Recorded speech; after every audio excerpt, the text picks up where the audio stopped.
Hey, what's up, guys? Will Turbot Demand the Truth here. We are live downtown Providence, and they are at the Family Court J. Joseph Garrahay Judicial Complex, which is at 1 Dorrance Plaza in Providence. We're downtown. The protest is just starting right now. The reason that we are here today is because DCYF is out of control. DCYF has been separating siblings from one another, and there are certain people that do not deserve to have children. If you're constantly molesting or abusing children otherwise, or there's drugs or there's prostitution coming out of your house, yes, that child should not be in your control. It should probably go to your next of kin.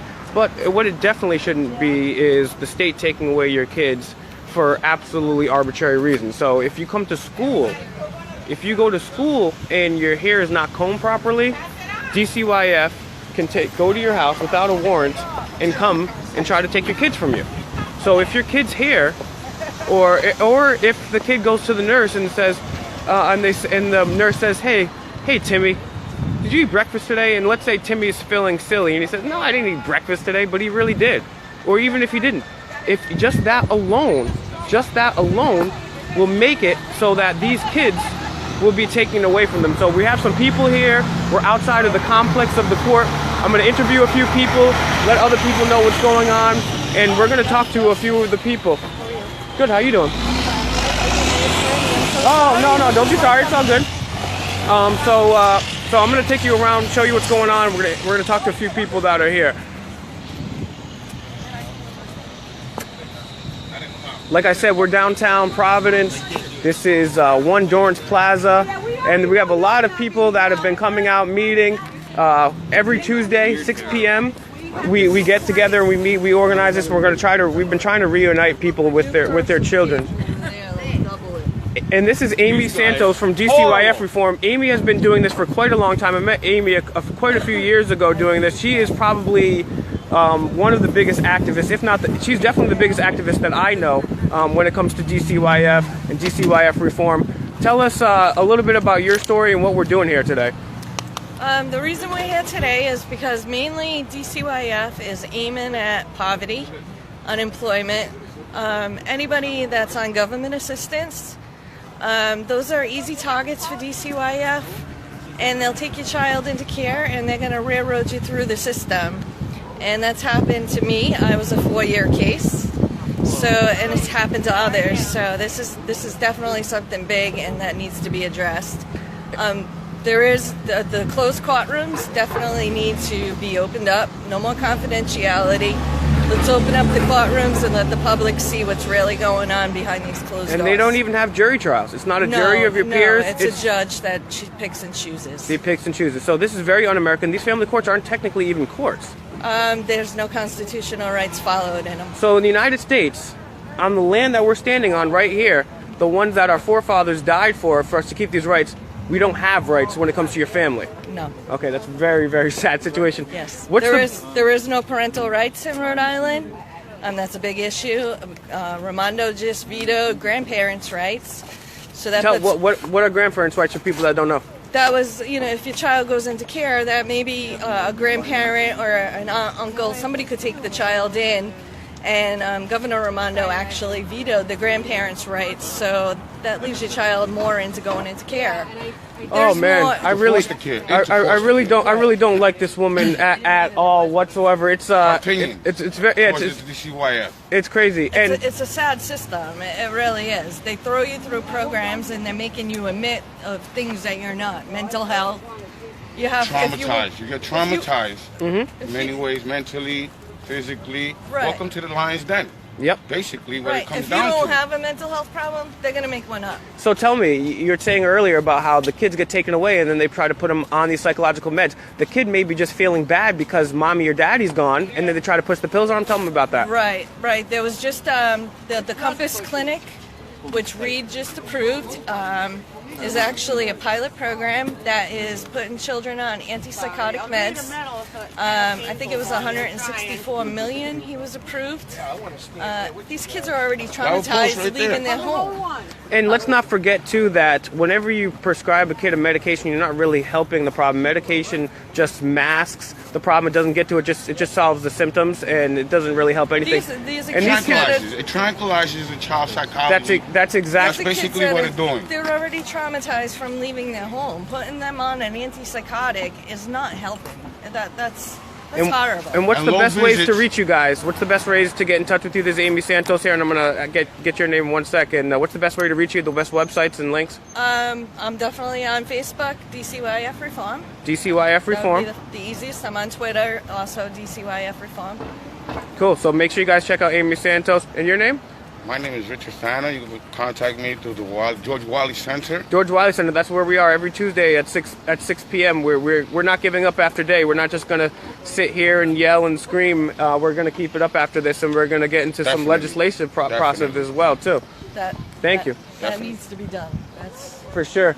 And then we're over here with Joe Orga from Community Response Rhode Island. He's going to be doing some Robin Hooding after this. But tell me about your involvement in DCYF and what your thoughts are on this whole thing. Well, I'm just trying to find out anything we can about the families affected, so that we can help them further their, to bring back their kids home. So I've been filing Freedom of Information Acts with DCYF, and yeah, so we'll see what we need to do. What do you think the biggest demands are that need to be met in order for some real reform to be taking place? So, like, some of the things that we want, I think I want changed is that DCYF, open court, constitutional open court with jury. This state doesn't do it, but Jersey and New York does it, which I've been there. Yeah. And I would say that instead of just taking the kids away, that there should be some sort of public forum where it could be discussed with the community, and not just take the kids and give them to somebody else. Also, that the visits. What's this? The visits. The visits. Your visits. Oh yeah, That's visits. Number one way. There's a lot of things going on. Also, not splitting up siblings is a big thing too. Or giving the kids, or actually making the first option next of kin, so that you don't have the kids going to another family or random strangers, because their kids are told not to talk to strangers, but they're just putting them into their houses. So that's kind of strange, kind of weird. Statistics on sexual abuse of children in care is staggeringly high. Very Oh yeah, even death. And Joe, what's the you do a lot of things, you do a lot of activism. What's the best websites and online links for people to get in touch with you? Well, you can find Community Response on Facebook, DCYF Reform. And also communityresponse.ri.com. All right, so make sure you guys check that out. I'm going to talk to a few other people. I'm going to start talking to some random people also randomly to see how they feel about what's going on. I was actually having a conversation yesterday with somebody, and they were like, I like what you do and I respect it, but I really don't care. It doesn't interest me at all. And it wasn't just when it comes to this. It has to do with everything. And they're like, I don't care, I'm not interested. I was like, so you don't care that children getting trafficked and there's genocide and torture going on? No, they didn't care. But the problem is, these people don't care until their children get taken away, until their son or daughter is sent off into war, until they're part of the cutbacks, until they lose their jobs, until that person is homeless. We need to be able to stand up for other people already. We cannot wait we can't wait till it's our child that gets taken away from us. We can't wait till it's our child that gets trafficked. We can't wait till we're homeless and unemployed to help each other, because then we'll all be childless, homeless, and unemployed. It's like the famous quote from the priest in Nazi Germany who said, first they came for the blacks and I didn't do anything because I wasn't black. And then they came for the Jews and I didn't do anything because I wasn't a Jew. And then they came for the Protestants and I didn't do anything because I wasn't a Protestant. And then when they came for me, there was nobody to come help me out at all. So that's what this is. We're all humanity. I don't believe in one world government, but we're all on this damn rock together. We all got to help each other out. And so how can you possibly sit there while children are being taken away from their family illegally, unconstitutionally here in the United States, the supposed freest country in the world? It's insane how this is even happening. Get down here. We're in Providence at the Garrahay Judicial Complex here in Dorrance Plaza, and I'm over here with Judy. Judy's an activist from all around Providence. She's very active on many things. Tell us how you brought this together, and tell me what's going on. I know you're going to get the silence off for at least 1 second, but introduce yourself and tell us what we're doing here and why we're here. Well, my name is Anna Cruz. I'm known at the community as Judy. I've been working in this community almost 30 years for people's rights, and I never thought DCYF was the way they are. They got 4 of my grandkids. They have no need to be taking my grandkids away. I made a mistake, and they called me. My daughter had bipolar, so she was in the hospital. The doctor was worried that she admitted herself in the hospital. She has postpartum depression. Every time she has a baby, she gets sick, so she knows when she needs help. And she left the kids with me. There was an incident, and I told the investigator who called me to see how the kids were. They were no time on DCYF custody. Joshua called me and said, "How are the kids?" I said, "They're fine." But right away, could you please get me a phone number or a name for a counselor? And he said, "What's going on?" So I told him. He said, "Oh, that's normal. Kids do that. Kids invent, they play around." And I said, "Well, my daughter's a teacher," and she said, "It's not normal. Could you please look into it?" The next thing I know is, half hour later, he's knocking on my door to remove my grandkid. It was supposed to be for 32 hours because the doctor said the child was fine. There was nothing wrong with him. She said, "Don't worry, Grandma, everything is going to be okay." No, it was not okay. It's been 3 years, and now they're giving up for adoption because they give appointments every 4 months, every 6 months, so the time will pass by so they could keep the kid. So this is what brought me here. When I find out that my grandkids was given up for adoption, that was it for me. They try to put all family members against each other so there will be no communication. That's up to you if you are strong enough to keep up with your family. Others, they go by what they say. And that's really what it comes down to, is it's your word versus their word, and the state has all the money, and they have all the judges and the lawyers on their side, and they just take kids at a whim. And Rhode Island is going so broke that they're taking kids off a bounty. And I hope all you guys that are listening to this, don't let this woman Anna be you. Don't wait until your kids or your grandkids are taken away to do something about this. I would rather see you here right now fighting with us, and on Tuesdays fighting with us peacefully through information and truth to get these kids back, rather than have it be a situation where you're down here because your kids were taken away because you didn't comb their hair properly in the morning, or they messed it up, or before school your son or daughter played football and they got some grass stains on their pants, or their knees started bleeding, and then guess what? Oh, we're gonna take your kids for 72 hours. Oh, then 72 hours turns into 3 years, and then your kids go up for adoption. We're dealing with real people here. Many of the people that are here have been personally affected by DCYF. And I go to these meetings on Tuesdays.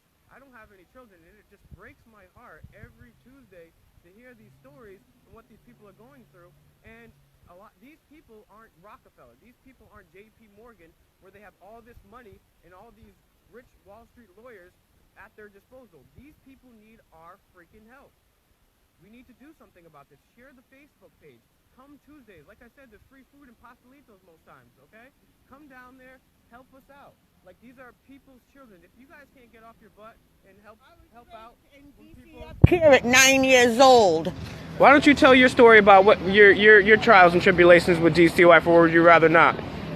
I'm the last of 9 kids. I was born 5 months into my mother's pregnancy, and they kept trying to take me from my father.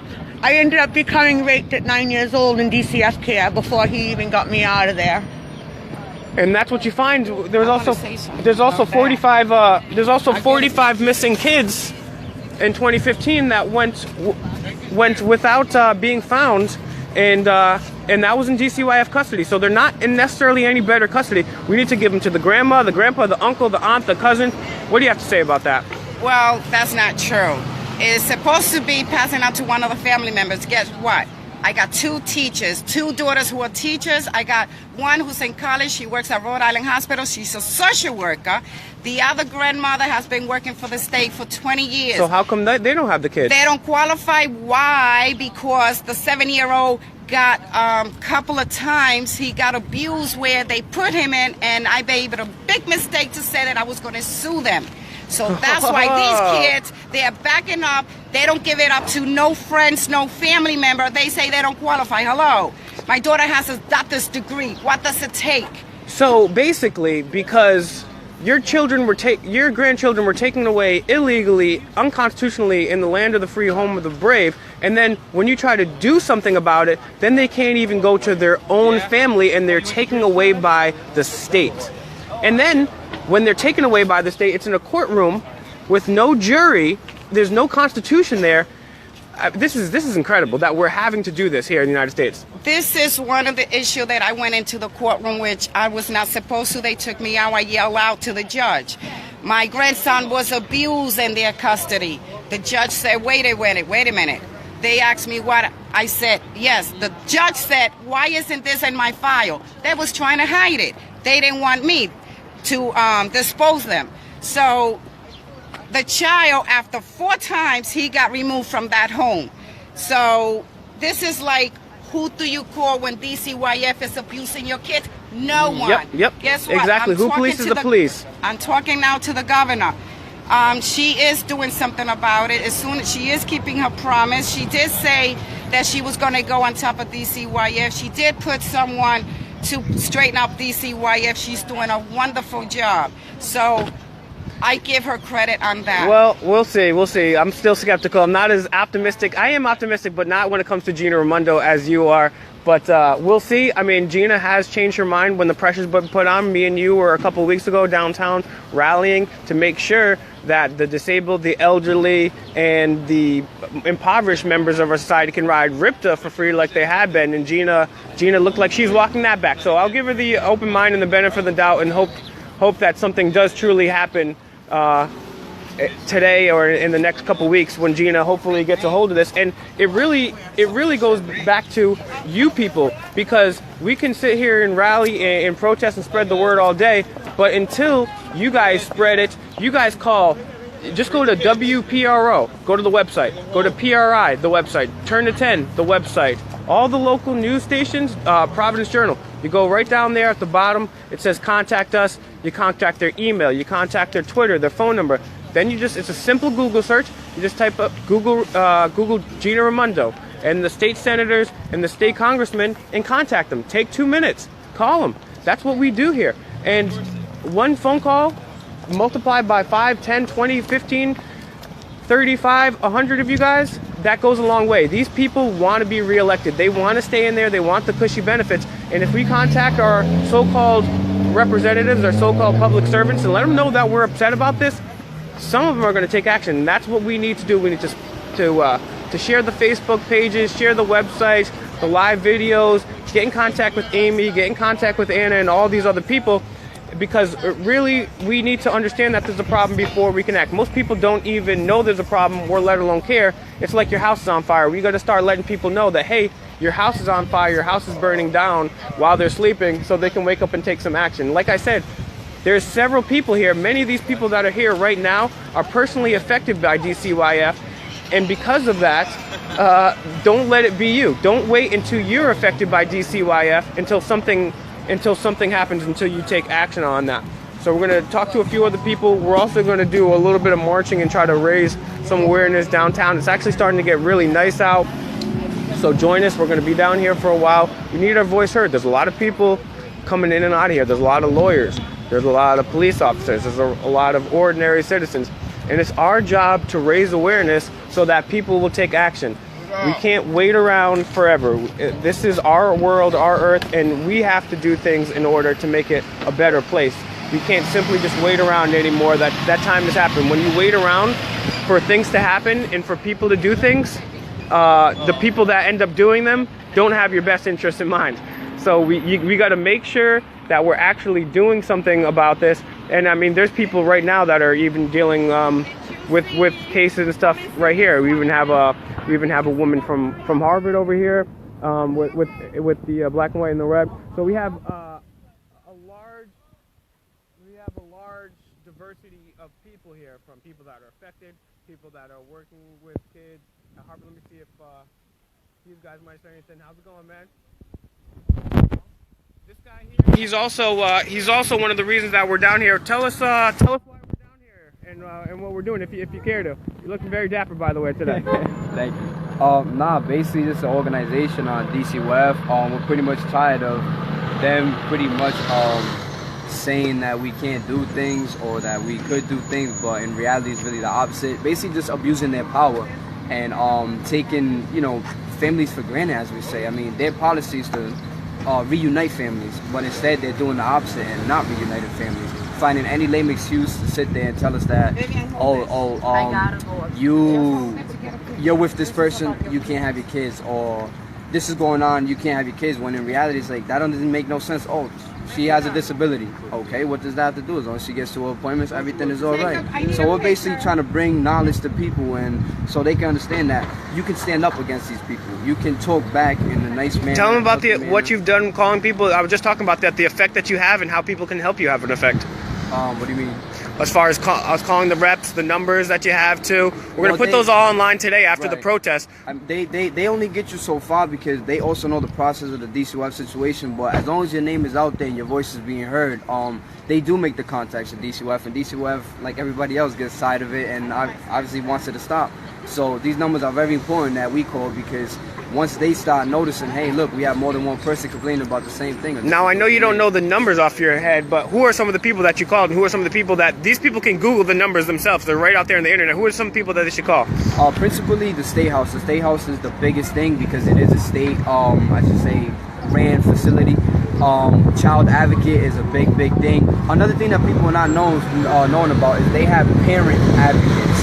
These are people who jump in on your case and actually help, and they know the yes and no situations for which DCWF can and cannot do. So if you can, as soon as you can, it's called RIPIN, RIPIN.org. You go on there, find a number, and you call for an advocate for yourself, and they jump in, let's say as like a secondary lawyer. Now this is an important solution, so RIPIN.com, .org, sorry. So yeah, so that's a place that they can reach out and talk to people, and they'll help them out, at least fighting DCYF. Is that right? Right. So what they do is they take your name, your information, the child's name, the information, and they look into it. So when they look into it and they say, hey, yes, we want to pick up the case, they'll pick up your case and they would advocate for you. So basically they would represent you as like a sideline person. So kind of like what your attorney does, but like behind the walls. So what they'll do is when they're gonna ask you first things first is to sign a release. When you sign a release, that's basically to gain all the information of what's going on. They talk to DCWF. Now DCWF cannot tell these people, oh, 1, 2, they're doing this down the third, so this is why we can't give them the kid. No, because they're gonna sit there and tell them, listen, why? You can't even use that. That's wrong. So legally they have to go by their procedures with these people. So because it's a third party that's also by the state, and they have their principles and their ways, they have to follow that flow. Cool. Thank you very much. What's your name and how can people reach you if they want? My name's Louis Molina, and I could be contacted at 401-516-1677. If I don't answer, you can just briefly leave a message, and I'll call you as soon as I can. All right, thank you. Yeah, so that's what we have to do. We need to spread awareness. We need to get as many people on this as we can, because like I said, people are having their children taken away, and you don't want to let it be your child. I don't want to have to see you here because it was your child taken away. Let's help support these people and advocate for these people now, and let's try to eliminate this problem before it gets any worse. We have a list of reforms that we're working on here, as far as opening up the courts, keeping siblings together, allowing it to go to the next of kin, and many others that we're working on, and we'd like your input on. I mean, I don't have kids, so I don't know what the best is. I'm not the expert on DCYF. I'm just trying to shine a light on this and raise some awareness, because I don't have any kids, but I'll tell you what, if they try to take my kids because they spilled peanut butter and jelly on them, or were late to school, or had a messed up haircut, then I would be livid. I couldn't even be in that position The way we're teaching whatsoever. our kids today is not to have any kids because of the situation we're in. Therefore, our children will not produce children because of DCF. Well, that's very true. I mean, people aren't even producing kids in the first place for a number of reasons. We're not replacing it, but yeah, I mean, we even have people that unfortunately to this very day have to go into court right now, and these guys are going into court. And the crazy thing about it is these guys are going into court, and they're not to be judged by a jury of their peers as it states in the Constitution, which is the basis of all law in this country. No, it's the opposite of that. It's behind closed doors, no cameras, no press, no jury, and one person decides your fate. And oh, that person just happens to be buddy with the lawyers and the system in DCYF. And oh, they get money for taking your kids. Oh, and oh, Rhode Island's broke. And oh, they can't get enough money off the parking. And oh, now you can't smoke. So Rhode Island's broke. They have no other way of getting money. And now they're just, there's bounties on kids' heads. This is ridiculous. So get down here. We're also going to be doing a bit of marching in a sec too.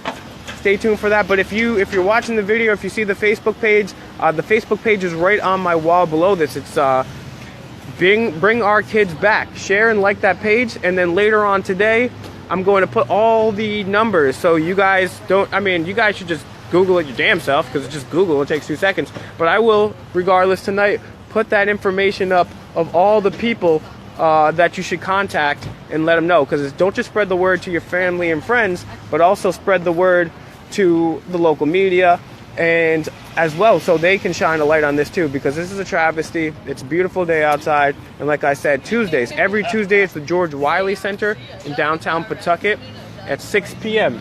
and we meet for about an hour and a half or so. And what we're doing now is we're having a first rally. We're trying to raise awareness about this subject, but next Tuesday we're going to be at it again with the pastelitos and the black and white cookies, and we're going to be working on legislation and other types of reform so that this doesn't happen in the future. Because if you look at what humanity has been, the history of humanity is like driven people have changed the world, whether they've been good or bad. If you're driven to do something and to change something, it will change. So Gandhi was driven to change the world, and he did. Hitler was driven to change the world, and he did. The human drive is a powerful and impressive thing. And if we combine and all use it together for good, they can't stop us. Right now, the only reason that things are happening, it's a famous quote, the only thing that needs to happen for evil to triumph is that good men and women do nothing. And that's what's happening. You're going to keep letting the evil men run the world just by doing nothing. It doesn't take a lot. It just takes a little bit. Sharing, spreading your voice, showing people the information. So there's a lot of different things you can do. I'm going to go back live again when we start marching. But get down here, meet up with us, and please share the links in the videos. Thanks, guys.